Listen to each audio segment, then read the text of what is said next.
Salut les amis, c'est Isma, bienvenue sur Ce qui me fait kiffer, la chaîne YouTube qui mélange pop culture et street culture. C'est un plaisir de vous retrouver en ce dimanche, je crois 15 janvier.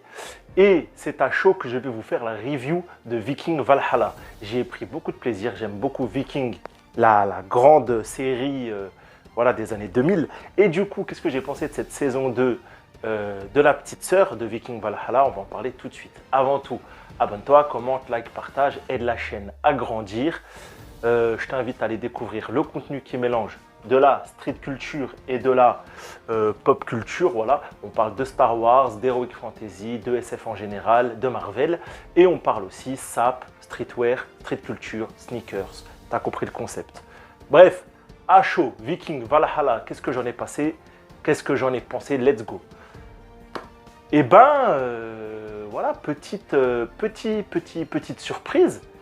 Quoique non, parce qu'en vrai, j'avais été plutôt satisfait de la saison 1. Et du coup, cette saison 2, qui nous avait laissé avec un cliffhanger, somme toutefois intéressant. Si vous êtes des habitués de la chaîne, vous savez que je galère avec cette expression, du coup j'ai réussi à la placer. Somme toutefois, très intéressant, avec la suite des aventures de Leif, de Freydis, de Harald Sigurdsson, et en personnages principaux, au final on n'en a pas tant que ça. Et leurs différentes aventures sont plutôt divertissantes, premièrement, et surtout inhabituelles, j'ai trouvé, à ce qu'on connaissait dans Viking. Voilà, là où la saison 1 marchait dans les pas de la grande sœur, Viking Valhalla, ça s'est un peu émancipé. Alors pas des masses, dans les pays qu'on connaît, on reste sur Terre, c'est sûr les gars. Si vous vous attendiez à aller au Gondor, c'est mort, tu vois. On est resté dans ce qu'on connaissait. Du coup, on a fait la Norvège, on a fait la Francie, l'Angleterre et la Russe, comme on l'avait vu dans les saisons 6, partie 1 et 2 de Viking. Sauf que cette fois-ci, la Russe, c'est comme le veut le bail, c'est 150 ans après. Du coup, je crois que c'est le fils du fils d'Ivar qui est là sur le trône, tout ça. Et voilà, ça va nous faire une Russe un peu plus moderne, avant-gardiste, toujours avec ces thématiques liées à la drogue, à l'opium, à ses addictions et à ses dérives. C'était déjà une thématique que j'aimais beaucoup dans la série Grande Sœur, Viking. Et là, du coup, c'est de nouveau mis en avant, tout ça avec Leif qui voit les morts, car il a perdu Liv et Leif. Voilà. Moi, le personnage de Leif Erikson, les gars, je ne sais pas ce que vous en pensez. Dans la saison 1, il brillait, il était stylé. C'était vraiment... Alors, oui, pas du niveau de Björn, de Ragnar, le tout grand Ragnar. Voilà, l'acteur le plus charismatique des années 2010. Et Ubbe, mais quand même, Leif a su marquer son empreinte dans la neige, ça veut rien dire, dans la neige scandinave, et franchement se faire aimer. Moi, je suis un des mecs qui aimait Leif. Et pourtant, dans cette saison 2, il a été utile, important, il a permis le développement de la narration, mais c'est pas du tout lui qui a brillé, c'est Freydis. Dès que j'ai vu Freydis, ouah la claque! Qu'est-ce qu'elle est stylée, Freydis! Alors déjà, l'actrice, elle a quelque chose, mais ce qu'elle vit, tout ça, en portant toujours ce poids, cette casquette de la protectrice des croyants, un truc comme ça, la dernière d'Uppsala, tout ça, donc celle qui doit faire survivre le culte viking, avec son épée, avec son écriture runique qui dit je protège la foi, tout ça, et avec Jomsborg et les Joms vikings. Alors moi, j'ai trouvé que c'était super intéressant. Toujours traqué par Olaf, et d'ailleurs, Olaf a 2 fois plus de raisons, car, attention spoiler, cette vidéo est vraiment en full spoil, attention à vous les amis. Olaf maintenant a des raisons 2 fois plus énervées de traquer Freydis, car elle porte l'enfant d'Harald. Donc là, on a le futur Harald Haraldsson. Ouais, on s'en sort plus. Harald Haraldsson, Harald Sigurdsson, Harald aux cheveux propres. Ah, on s'en sort plus avec les Harald. Il y en a trop, je te jure. Bref, en tout cas, Freydis, les scènes de combat, on va en parler tout de suite, car elles sont souvent portées par Freydis. Quand tu regardes bien la saison, alors ils se battent tous, Mais l'actrice, vraiment, j'ai pas son nom, il n'y aura pas beaucoup d'inserts ni voilà, d'embellissement, tout ça de la vidéo, je m'en excuse, je suis dans le rush. Mais voilà, tu feras tes recherches, l'actrice qui joue Fredis, je crois qu'elle doit avoir des petites connaissances en différents arts martiaux, techniques de combat à l'épée, tout ça, car en tout cas, à la caméra, ouais, elle véhicule vraiment un combat solide, sérieux, stiff, voilà, qui tape sévère. Moi, j'ai bien aimé. J'ai bien aimé le rendu caméra. Alors, je comparais ça, par exemple, ces derniers temps avec Willow, on en est loin, et par exemple Blood Origins de The Witcher. Et bah, on n'est pas du tout dans le même ton. Et déjà, Blood Origins, je trouvais que c'était pas mal, avec cet aspect fantasy, tout ça. Mais là, en ayant une série historique, je kiffe. Je kiffe les chorégraphies de combat. Bon, oui, c'est vrai, à un moment, souvent il y a de l'arc dans cette saison. Les mecs débarquent, une flèche bien placée, les mecs ils meurent, tu vois, il n'y a pas de... tu vois, ils tombent inertes, genre c'est bon, t'es éliminé.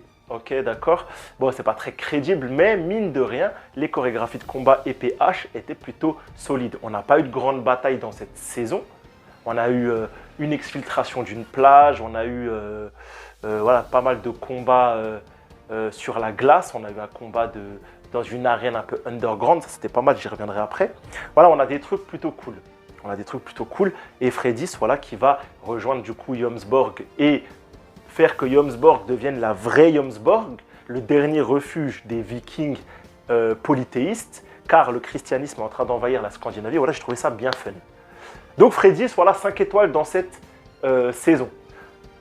Également, celui qui brille plus cette saison que la saison précédente, c'est Harald, du coup. Harald Sigurdsson. Harald, je l'ai trouvé archi stylax. Harald, que j'aimais pas spécialement l'année dernière ou il y a 2 ans, je ne sais plus quand c'est sorti. Là, cette fois-ci, il est vraiment stylé. Et il est dans sa haine, tout ça, tu la ressens mieux. Je veux être roi de Norvège. Tu sens que le gars, ouais, il lâchera pas le morceau. Détermination, volonté, genre je serai Hokage, tu vois. J'ai la flamme de Naruto, tu vois, dans le Harald. Donc du coup, il fuit en russe, il parle à son oncle. Son oncle ne peut pas trop l'aider. Il sait qu'il y a Constantinople à l'autre bout du monde, la fin de l'Empire romain d'Orient. Et du coup, il va mener une expédition à travers bah voilà, toute cette partie-là du monde, donc sous la Russie jusqu'à Istanbul ou Constantinople, pour aller quérir l'empereur, demander du soutien financier, militaire, vendre des pots. Bref, le mec voilà, prend son destin en main et fait ce qu'il veut de sa vie. Et le personnage d'Harald me régale. Le fait qu'il soit aveugle au danger, qu'il ait que son objectif, qu'il avance baissé. Un personnage de manga, trop bien écrit. Franchement, une volonté sans faille. Je kiffe.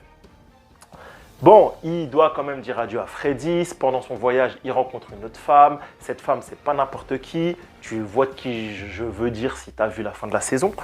La relation Leif-Harald, elle est très très cool. Voilà, ça sointe l'amitié, la fraternité. En plus, ils accrochent bien tous les deux, les acteurs. J'aime trop, franchement, ça régale à la caméra. Et du coup, cette embarcation a fait que, voilà, après un combat dans une arène pour gagner un peu de sous, ils ont rencontré, je crois que c'est ouais, eux disent des Byzantins, des Constantinois, enfin des gens de Constantinople, mais au début, j'ai cru que c'était des mecs de Carthage. Bref, en tout cas, des Africains. Et voilà, tout ça, ça m'a rappelé Gladiator, le Renoir, tout ça, franchement, ou Spartacus, l'entraîneur, tout ça. Donc en vrai, ils ont une petite team, tout ça, direction Constantinople, la mer, les rapides. Franchement, c'était grave intéressant. J'avais envie de savoir ce qui allait advenir de cette quête. Et pour une fois qu'on n'a pas une quête de « il faut trouver la sorcière ancestrale et la vaincre », et on a vraiment un mec « bon, bah, je veux vendre des pots à Constantinople », là, la saison s'est consacrée à « va-t-on réussir à aller à Constantinople ?» Pendant que les personnages secondaires, eux, mettent leurs pièces, tout ça, sur l'échiquier. Donc, plutôt fun, tu vois, fun à suivre, riche, Fredis, son enfant, voilà, sa colonie, tout ça de Jomsborg, et Harald. Harald et Leif. Leif et la Syrienne. J'ai grave kiffé le délire de Qu'est-ce qu'on peut dire d'autre? Jomsborg, ça m'a fait penser en ce moment à Vinland Saga. Je trouve qu'il y a beaucoup... Les programmes Vikings, en ce moment, ils se répondent énormément. Viking Valhalla, The Last Kingdom, Vinland Saga, Assassin's Creed Valhalla. J'ai l'impression que c'est des programmes en ce moment. Il y a une émulescence de l'ère viking. Alors, Et même Barbare de Netflix. Ça va un jour s'essouffler, mais j'ai l'impression que les programmes se répondent, tu vois. Et quand tu es passionné de cette époque, en ce moment, tu es nourri, tu kiffes. Il y a de quoi faire. Et du coup, les programmes se répondent. Voilà, avec Vinland Saga, on parle beaucoup des Yoms Vikings, de Floki, le commandant des Yoms, Jomsborg. Là, Jomsborg, ça prend de l'ampleur, tout ça, dans le monde tel qu'on le connaît. Non, franchement, les séries se répondent, tout ça. Tu as l'impression qu'il y a des échos. Et je trouve que ça construit vraiment un phénomène culturel dans l'esprit collectif. Voilà, les Vikings sont très à la mode. Et ça fait quelques années, jusqu'à quand, je ne sais pas, mais Viking Valhalla, encore, je trouve, a de quoi bien faire vivre cette tendance viking, tu vois. Les personnages secondaires, bah, il y en a vraiment des graves cool. Je pense à Godwin. Déjà, il a la voix que j'aime tellement. Un jour, j'apprendrai le nom du comédien de doublage. Je m'en excuse. Bob l'éponge, Klaus Michelson, Jack Taylor, Sons of Anarchy. Et du coup, là, récemment, on l'a entendu sur David Tennant dans The Inside Man. Bref, tu as capté normalement de qui je parle. Cette voix, elle est folle, incroyable. Bon, sur Godwin, ça reste un peu contrôlé. Il n'a pas de crise de colère, crise de rage, comme dans Sons of Anarchy et les Originals. Mais en tout cas, il est très stylé. Voilà, Godwin, très malin. J'aime beaucoup la reine Emma. La reine Emma, tout ça. Le roi Canute. Sven à la barbe pointue. Franchement, c'est des personnages, même quand tu n'es pas concentré sur notre trio de choc, ouais, la série te propose du contenu bien, tout ça, avec des personnages cool. Franchement, qui peut dire, ouais, Sven, il est pas stylé. Sven à la barbe pointue, je parle pas du fils Sven. Sven Junior, vas-y, il sert à rien. Et il me fait penser en plus à Sigurd, le fils de Ragnar. Mais bref, Sven à la barbe pointue, ouais, il est cool. On a eu une petite ébauche d'ailleurs de Éric le Rouge. Apparemment, il est mort puisque Fredis le voit. Je sais pas.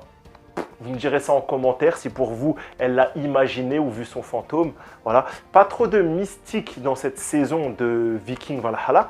J'aimais bien, moi, quand l'univers de Vikings te laissait un peu paraître le surnaturel. Quand tous les fils de Ragnar séparés sur Terre entendent le discours de leur père sur les sangliers et les marcassins et qu'on voit Odin à un moment. Tu vois, c'était stylé, le devin. Là, il y avait des trucs cool. C'est dommage qu'ils n'ont pas mis ça un peu là, un peu de quoi nourrir tout ça. Est-ce que Viking, c'est historique ou un peu quand même surnaturel, tu vois ce que je veux dire? Bien que les deux peuvent coexister, tout ça, mais voilà, ils savent bien équilibrer. Là, je trouve juste on n'a pas eu le petit fait un peu... Tu me diras, il y a les fantômes, mais ça ne m'a pas suffi, tu vois. Voilà, en tout cas, les personnages secondaires. Olaf, je ne peux pas le voir. Voilà, il me sort par les yeux, mais c'est le but, tu vois, d'avoir un personnage détestable. Donc, il est réussi. Olaf, Canute et Sven barbe pointue. Franchement, masterclass. Canute peu présent, dommage. Je m'étais bien fait. En plus, il a la VF que je kiffe également. Par exemple, celle du père de Archie Andrews dans Riverdale, ou la voix de Basim dans Assassin's Creed Valhalla, justement. Donc, une voix 5 étoiles. Viking Valhalla, franchement, lourd, tu vois. Ça nous fait ça nous fait voyager en Norvège, en Russe. Ça nous montre des complots politiques. Le Godwin qui fait son coup avec, justement, la meuf qu'il a décidé de séduire, tout ça, pour calculer que en dédommagement, Canute lui offrirait sa nièce. Le mec est trop chaud. Lui, il va finir par tuer la reine Emma. Et la reine Emma, attention, elle n'est pas dupe. La meuf aussi, c'est un mentaliste. Je la kiffe trop. Bodja, c'est une beauté rare, tu vois, je trouve. Et elle a la voix d'Audrey Sourdive, la plus belle VF française, selon moi. Cassandra, dans Assassin's Creed Odyssey. La forgeronne de The Mandalorian, voilà, la Death Watch qui fait les armes. Voilà, en tout cas, c'est très très lourd. Voilà, la VF est impeccable. Les décors, les équipements. Et voilà, j'aimerais bien qu'un spécialiste, tout ça, de l'équipement, des reproductions d'armes, d'armures, me donne un peu son avis, tout ça. Mais j'ai l'impression que c'est plutôt solide, tu vois. C'est plutôt solide. Je vois les armures, tout ça, ils sont cool, tu vois. Alors, on n'est pas dans de la fantaisie, donc c'est plus facile d'aller chercher du contenu historique. Bon, on a peu d'armées, tout ça, Mais voilà, et tu sens en plus l'influence chrétienne de voilà, la Scandinavie qui est en train de devenir la Scandinavie féodale et plus l'ère viking. Tout ça influencé par les Francs, le Vatican, la Bretagne. Non, franchement, historiquement, c'est une série que j'aime beaucoup. Et ouais, j'ai l'impression qu'elle est plutôt solide dans ses décors, ses budgets, ses costumes. Donc ça a fait que rendre la série beaucoup plus tangible et beaucoup plus qualitative. Maintenant, une saison 3, qu'est-ce qu'on attend? Le retour d'Harald avec le soutien de l'empereur que l'on découvre à la fin de cette saison. La fameuse meuf qu'Harald a séduite, c'est la future femme de l'empereur. Donc Harald va se mettre un peu voilà, dans la panade, comme disent les mecs de 1970. Leif, il a encore perdu une meuf. Leif, on ne sait pas où il va. Leif, franchement, une meuf pour Leif, s'il vous plaît, à la fin. Puis c'est un BG et tout. Moi, je kiffe. Freydis, ouais, va-t-elle retomber sur Harald? On ne le sait pas. C'est ce qu'on aimerait. Historiquement, je ne suis pas calé assez sur les rois de Norvège et leurs épouses. Je ne sais pas si Freydis finira avec Harald historiquement. La série va-t-elle se le permettre à voir? Mais en tout cas, voilà, j'ai hâte que les gens de la Terre Verte, de voilà, Harald, tout ça reviennent en Norvège. Surtout que maintenant, Olaf, c'est bon, c'est réglé. Donc en vrai, il n'y a plus tant d'ennemis que ça, tu vois. Freddy, c'est là, il y a Godwin, mais Godwin, quoi, il va tuer Emma, il va monter sur le trône cache. Il faut aussi qu'il s'occupe de Canute. Il y a Sven, à la barbe pointue, j'aime trop son nom. Voilà, il y a des choses encore à faire. Franchement, je pense qu'on peut encore prendre 2 bonnes saisons. Alors, Viking Valhalla, ça prend le temps, c'est presque tous les 2 ans. C'est mieux pour avoir de la qualité. Donc, voilà, franchement, c'est validé. Bon, j'attends vous maintenant. Dites-moi en commentaire si vous avez validé cette série. Franchement, est-ce qu'elle vous a régalé? Ça a peut-être manqué d'une grosse bataille de fin. Mais en vrai, la quête de Constantinople, moi, m'a contenté. Voilà, j'ai vraiment besoin de votre retour, tout ça, pour voir si je suis le seul à avoir surkiffé, parce que c'est des Vikings, ou est-ce que la série est quali, tout ça. Sinon, les amis, avant de se quitter, je vous invite également, les gars, on va liver bientôt, là, je fais de la street culture, de la pop culture, on va liver le top 10 sneakers 2022, faire un petit point là-dessus, tout ça, paire par paire, votre avis, une analyse sur la paire, son prix, son histoire. Il y a quelques vidéos, voilà, on a fini Willow, on est sur Trésor perdu, allez découvrir tout ça. Et bientôt The Last of Us sur la chaîne, donc activez la petite cloche, abonnez-vous. Ici on parle de tout ce qui nous fait kiffer, bon surtout moi je parle, mais en gros les lives servent à ça, donc venez vous joindre, comme ça on est un maximum à échanger, partager et vivre de notre passion. Bref les gars, c'était à chaud, j'espère que vous avez passé un bon moment, prenez soin de vous, c'était Isma, ciao.